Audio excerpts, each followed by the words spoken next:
Meteorologist and science teacher Ryan Miller, Washington, D.C., right here on this map. And this is the Potomac River watershed that I'm featuring, starting in Pennsylvania, throughout Maryland, West Virginia, and Virginia. The area on this map that you see with that shaded color, that's the location where rain, if it rains, or snow, if it melts, will run off into and ultimately make it into the Potomac River. And this is the Potomac River showing up on the map, all 600 plus miles of the Potomac River. And by the way, the Shenandoah River, this purple line, also does feed into the Potomac River. This is the reason why I'm bringing it up. We have record low water flows in many locations, and that includes the Potomac River.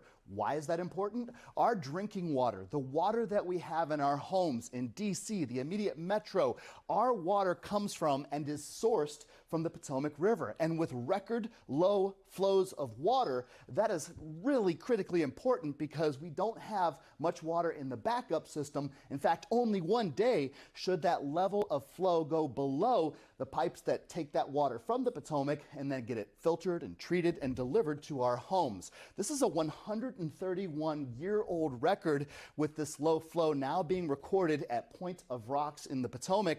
And the watershed has 18,174 miles of creeks, rivers, and streams that feed into and are a part of the Potomac River watershed. We have had long-standing drought conditions, and that includes current conditions across the Potomac River watershed, severe drought in the orange color and moderate drought in the brown color. And it has not just been recently.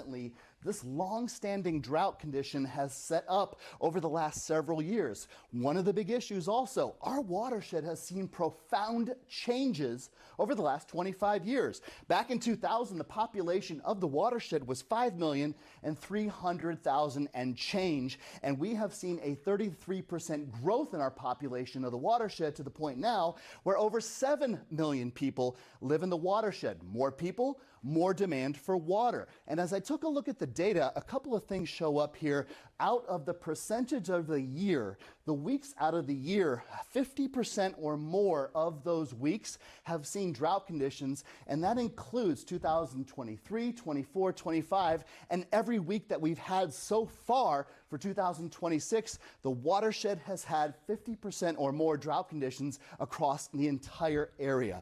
As I mentioned, between 2000 and 2025, upwards 33% more people have moved into and are now located in the watershed, with profound growth across the areas of Loudoun County, northern Prince William County, near Dulles Airport, into Montgomery County. And all of these folks that you see here on this map, well, our water is sourced and comes from the Potomac River, and if that water level continues to drop, the 323 service areas in blue, these are the locations that deliver water from the Potomac through taps and pipes, we are in jeopardy and possibly dealing with a very big issue with water levels continuing to be low. What can you do about it? Well, watch your water use at home. That's certainly one thing that you can do. And also contact your elected officials and get them to start thinking about and planning for alternative sources of water, so we don't just simply rely on the Potomac. I'm Storm Team 4 meteorologist and science teacher Ryan Miller.